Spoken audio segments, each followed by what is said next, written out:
Shalom, selamat pagi Bapak Ibu yang dikasihi Tuhan Yesus Kristus. Kalau pagi ini kita masih bisa berjumpa kembali walaupun dalam jarak dan tempat yang berjauhan, dalam kondisi yang saat ini semua bangsa merasakan bahwa kita berada dalam satu masa di mana kita harus memiliki jarak. Tapi di dalam Tuhan punya banyak cara untuk membuat kita semakin dekat dengan Dia.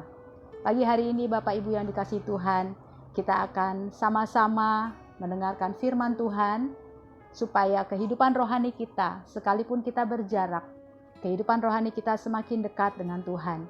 Mari Bapak Ibu sama-sama kita buka firman Tuhan pada pagi hari ini di dalam Roma 8 ayat 28, ayat yang sangat populer dan seringkali disampaikan oleh hamba-hamba Tuhan, dan banyak sekali pewahyuan, walaupun hanya satu ayat, tapi pewahyuan-pewahyuan baru akan diungkapkan oleh Tuhan, khususnya di masa-masa seperti sekarang ini, bahwa kita butuh sekali untuk mengerti apa yang menjadi maksud Tuhan dalam situasi yang mungkin bagi sebagian orang hal ini tidak menyenangkan.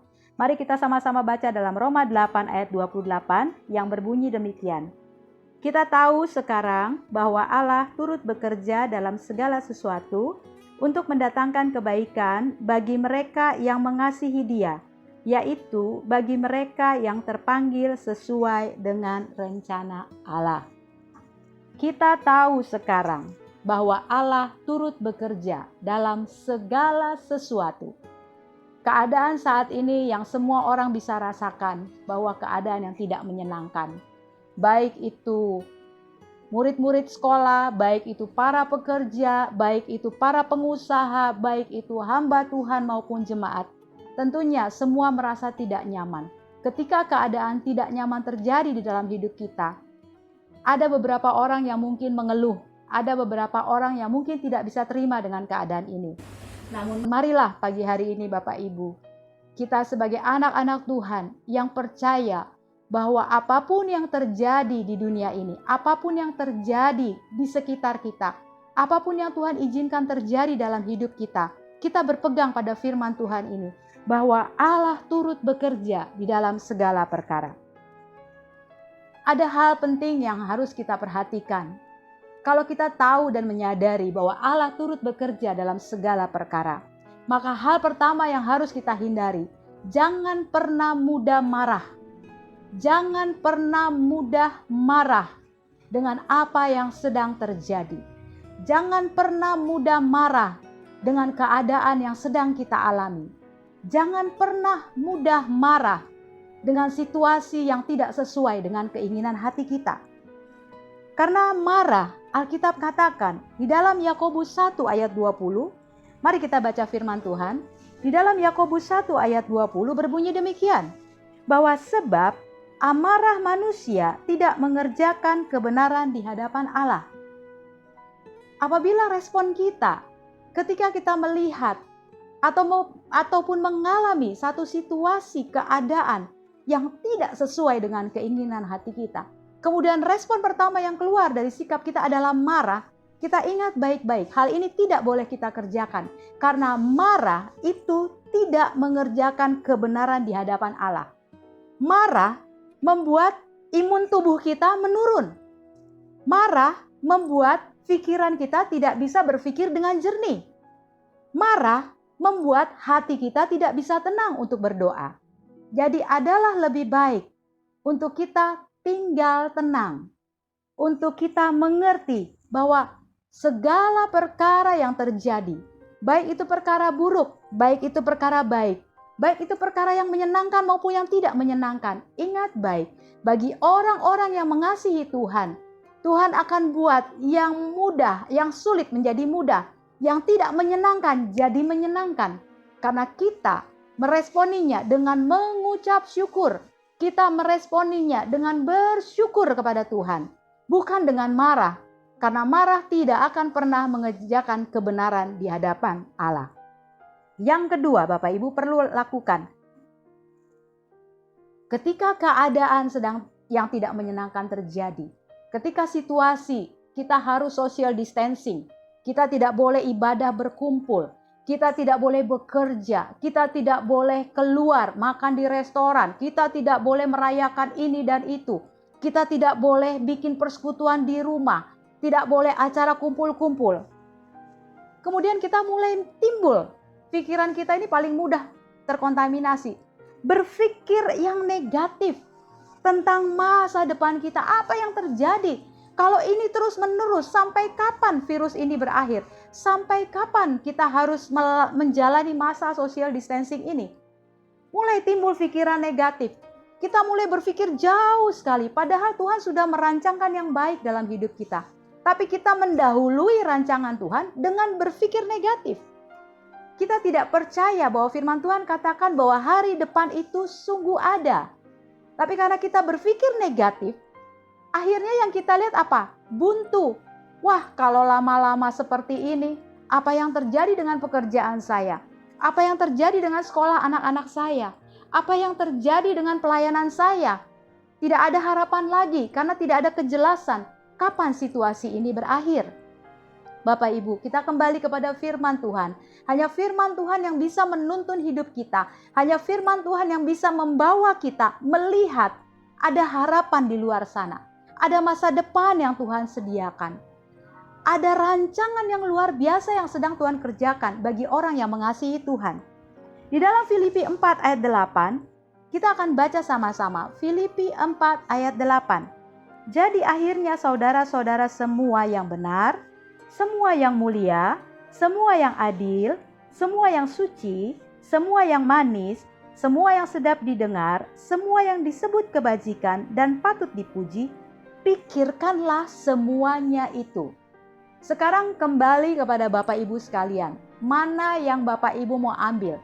Mau memikirkan bahwa masa depan kita tidak ada lagi karena keadaan ini? Apa kita mau berpikir bahwa masa depan itu ada? Ketika kita memiliki pikiran yang benar, seperti Filipi katakan, mari semua. Mari kita pikirkan yang adil. Semua yang suci, semua yang manis, semua yang sedap didengar. Itu akan membuat kita selalu memiliki pengharapan baru. Karena ingat baik-baik, pengharapan di dalam Tuhan itu tidak pernah mengecewakan. Inilah waktunya kita menghidupi firman Tuhan. Kalau mungkin pada waktu kita ibadah di gereja, kita hanya mendengar, kemudian kita pulang, kita lupa apa yang disampaikan di gereja. Tapi ketika kita berada di rumah, kita beribadah dengan keluarga kita bersekutu dengan keluarga kita bisa saling tukar pikiran, kita bisa saling berbagi apa yang kita baca, apa yang kita dengarkan, sehingga kita bisa saling menguatkan satu dengan yang lain. Karena ketika kita beribadah di rumah, kita tidak memiliki batas waktu seperti kita berkumpul di gereja. Kita bisa saling mendoakan, kita bisa saling memberkati suami, memberkati istri, memberkati anak-anak. Lakukan semuanya itu karena ini semua mendatangkan kebaikan bagi orang yang mengasihi Tuhan. Ketika kita percaya, ketika kita sungguh-sungguh hati kita terarah kepada Tuhan dan kita mengasihi Tuhan, maka lihat Tuhan akan melakukan perkara yang tidak enak menjadi enak. Perkara yang sepertinya jalan buntu itu akan menjadi perkara yang memberikan pengharapan dan jalan keluar. Pikirkan segala yang baik. Karena firman Tuhan mengajarkan kepada kita, mari kita pikirkan yang manis-manis. Mari kita pikirkan yang baik-baik. Itu akan menimbulkan roh kita tetap bersukacita. Kalau kita memikirkan hanya yang sedih, kecewa, aduh bagaimana? Suami di PHK, anak-anak tidak bisa belajar dengan baik. Kita harus menuntun mereka belajar di rumah. Kalau itu yang kita fokus di situ, maka kita akan mulai bersungut-sungut. Kita tidak bisa mengucap syukur. Kita tidak bisa merasakan damai sejahtera, bahkan mungkin mudah terpancing dengan kemarahan karena keletihan-kelelahan. Tapi kalau kita tahu kita mengerjakannya, berpikir dengan baik, mengerjakannya dengan sukacita, maka kita akan bisa terus mengucap syukur dan kita akan melihat bahwa hari depan itu ada, bahwa masa depan itu ada. Jadi jangan apa-apa berpikir, wah udah gak ada jalan keluar. Apa-apa berpikir, wah sampai kapan nih pemerintah mengadakan social distancing seperti ini? Tapi berpikirlah yang baik, bahwa sebentar lagi akan selesai. Kita percaya kita punya Tuhan yang luar biasa. Kita percaya kita punya Allah yang luar biasa. Dia sanggup melakukan perkara yang tidak mungkin menjadi mungkin. Itu yang kedua. Yang terakhir, hindari untuk memilih menyelesaikan masalah dengan cara kita tanpa berdoa. Hindari itu. Kalau kita mau melakukan apa-apa, kalau kita mau bertindak apa-apa, mari kita lakukan dan mengawalinya segalanya dengan doa. Mungkin saat ini ada di antara Bapak Ibu yang suaminya harus di PHK, kehilangan pekerjaan. Kemudian sebagai seorang istri mengambil langkah untuk, saya harus bekerja ini, saya harus jualan ini, saya harus melakukan itu. Tanpa berdoa. Atau suami yang kehilangan pekerjaan, atau suami yang kehilangan penghasilannya. Kemudian mulai berpikir, saya harus usaha ini, saya harus bekerja ini, saya harus berusaha seperti ini. Tanpa bertanya dan berdoa kepada Tuhan. Padahal kita ingat baik-baik, bagi orang yang mengasihi Tuhan, maka perkara yang tidak menyenangkan akan menjadi menyenangkan. Perkara yang tidak baik akan menjadi baik. Ketika kita tahu bahwa Tuhan mengatakan, mintalah, maka kamu akan diberikan kepadamu. Carilah, maka kamu akan mendapat. Ketuklah, maka pintu akan dibukakan bagimu. Dalam Matius 7 ayat 7. Tuhan sudah buka kesempatan. Tuhan buka tawaran. Tuhan bilang, mintalah, maka kamu akan diberikan kepadamu. Tuhan bilang, cari, maka kamu akan mendapatkan. Dan Tuhan juga bilang, ketuk pintu, maka pintu akan dibukakan. Apabila kita mengambil sikap untuk menyelesaikan masalah kita dengan cara kita sendiri, menyelesaikan masalah kita dengan cara pikiran manusiawi kita yang terbatas, kita akan mengalami kecewa, Bapak Ibu. Kita akan mengalami keputusasaan karena kita tidak pernah tahu keputusan yang kita kerjakan tanpa kita berharap kepada Tuhan, tanpa kita minta petunjuk Tuhan, tanpa kita berdoa kepada Tuhan, kita akan menemukan jalan buntu. Tapi kalau kita memilih untuk kita menyelesaikan masalah yang sedang kita hadapi saat-saat ini, Tuhan, seperti yang kita hadapi saat ini, dengan menyertakan Tuhan, dengan mengawali segalanya dengan doa, maka percayalah Tuhan akan menuntun langkah kita dalam ketepatan. Karena kita ingat baik-baik, ketika kita berjalan menurut firman Tuhan berkata, firman-Mu adalah pelita bagi kakiku. Kalau kita tahu firman Tuhan, yang Tuhan ajarkan, kita berpadan kepada kebenarannya, maka firman itu akan menuntun kita. Kita tidak berjalan dalam keputusan yang gelap. Kita tidak berjalan dalam menyelesaikan masalah kita dalam kegelapan. Tapi semuanya diawali, didasari oleh kebenaran firman Tuhan. 3 hal ini yang harus kita hindari. Ketika masalah yang tidak menyenangkan terjadi, Alkitab mengatakan bahwa kita tahu sekarang bahwa Allah turut bekerja dalam segala sesuatu untuk mendatangkan kebaikan bagi mereka yang mengasihi Dia, yaitu mereka yang terpanggil sesuai dengan rencana Allah. Kita pegang baik-baik, tetap kasihi Tuhan. Keadaan enak ataupun tidak enak, keadaan yang tidak nyaman ataupun nyaman, mari tetap terus mengasihi Tuhan. Mari tetap terus terhubung dengan Tuhan. Kalau 3 hal tadi yang saya bagikan, apabila kita mudah marah dengan keadaan ini, apabila kita belum apa-apa sudah berpikiran negatif tentang masa depan kita, bahkan kita berusaha menyelesaikan masalah kita dengan cara kita sendiri tanpa berdoa, maka inilah ciri dari orang-orang yang tidak mengasihi Tuhan. Orang-orang yang tidak sungguh-sungguh mencintai Tuhan, karena dia tidak menyadari bahwa Tuhan sangat mengasihi dia, bahwa Tuhan sangat mengasihi Bapak Ibu, saudara sekalian, bahwa Tuhan sangat mengasihi saya dan keluarga saya.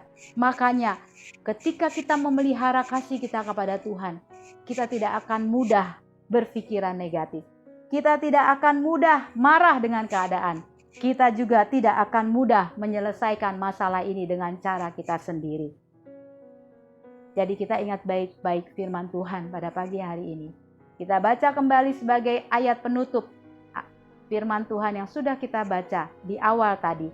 Kita baca kembali untuk menutup renungan atau firman Tuhan atau sharing pada pagi hari ini. Di Roma 8 ayat 28 berbunyi demikian. Kita tahu sekarang bahwa Allah turut bekerja dalam segala sesuatu untuk mendatangkan kebaikan bagi mereka yang mengasihi Dia, yaitu bagi mereka yang terpanggil sesuai dengan rencana Allah. Bersyukurlah kepada Tuhan. Ketika masa-masa yang tidak menyenangkan ini belum berakhir, inilah kesempatan kita untuk kita bisa menghidupi setiap kebenaran firman Tuhan yang sudah kita dengar. Inilah waktunya kita mempraktekkan setiap kebenaran firman Tuhan yang kita dengar. Karena Alkitab berkata, berbahagialah orang yang melakukan, bukan yang mendengarkan firman Tuhan. Justru dalam masa-masa seperti ini, rohani kita akan semakin berbuah. Kekristenan kita akan semakin kuat dan bertumbuh. Pakai masa-masa seperti ini untuk tetap mengasihi Tuhan, untuk tetap mencintai Tuhan, sehingga kita bisa melihat bahwa segala perkara mendatangkan kebaikan bagi setiap orang yang mengasihi Tuhan. Amin. Mari kita tundukkan kepala Bapak Ibu untuk mengakhiri kebenaran firman Tuhan pada pagi hari ini. Kita bersyukur bahwa Tuhan tidak berhenti berbicara kepada kita. Tuhan masih berfirman. Kita masih diberikan hikmat untuk mengerti firman Tuhan yang kita dengar maupun yang kita baca. Mari kita satu dalam doa. Bapa di surga, kami bersyukur Tuhan untuk hari ini. Kami bersyukur untuk minggu ini. Kalau saat ini kami belum memiliki kesempatan untuk kami berada bersekutu dalam kumpulan, dalam gereja kami masing-masing. Tapi kami bersyukur inilah kesempatan di mana kami bisa bersekutu dengan anak-anak kami, suami kami, keluarga kami Tuhan. Kami boleh berbagi hidup, kami boleh saling mendoakan, kami saling memberkati satu dengan yang lainnya. Tuhan, kami terus berdoa. Biarlah masa-masa seperti ini bukan menjadi masa-masa yang tidak menyenangkan, tapi masa-masa yang menyenangkan. Karena kami percaya firman Tuhan di dalam Roma 8 ayat 28, segala perkara yang terjadi mendatangkan kebaikan bagi setiap kami yang mengasihi Tuhan dan yang terpanggil sesuai dengan rencana Allah. Bapa di surga, tak lupa pada pagi hari ini juga kami berdoa bagi bangsa kami, Indonesia yang kami cintai. Kami melepaskan berkat Tuhan turun atas bangsa kami. Kami melepaskan berkat Tuhan turun atas pemimpin bangsa kami. Kami lepaskan berkat Tuhan turun atas para tim medis yang bekerja untuk menolong para pasien, para rakyat yang mengalami virus corona ini Tuhan. Kami berdoa berikan mereka senantiasa kesehatan, pemeliharaan dan perlindungan Allah sempurna atas mereka. Kami juga berdoa Tuhan bagi mungkin ada teman-teman sahabat-sahabat kami atau jemaat Tuhan dimanapun berada yang mengalami pemutusan hubungan kerja. Bapa, kami minta penghiburan dari Allah turun atas mereka. Dan kami percaya Tuhan akan memelihara mereka. Tuhan akan punya banyak cara untuk menolong orang-orang yang sedang mengalami kesusahan. Terima kasih Tuhan, kami mengucap syukur pagi hari ini. Biar berkat Allah turun atas kami semua. Mari Bapak Ibu kita angkat kedua tangan kita dan kita terima berkat Tuhan. Kamulah bangsa yang terpilih, imamat yang rajani, bangsa yang kudus, umat kepunyaan Allah sendiri, yang dipanggil dari gelap kepada terangnya yang ajaib. Tuhan memberkati engkau dan melindungi engkau. Tuhan menyinari engkau dengan wajahnya dan memberikan engkau kasih karunia. Tuhan menghadapkan wajahnya kepadamu dan memberikan damai sejahtera. Dalam nama Yesus kami berdoa dan menerima seluruh berkat Allah. Haleluya. Amin. Tuhan berkati.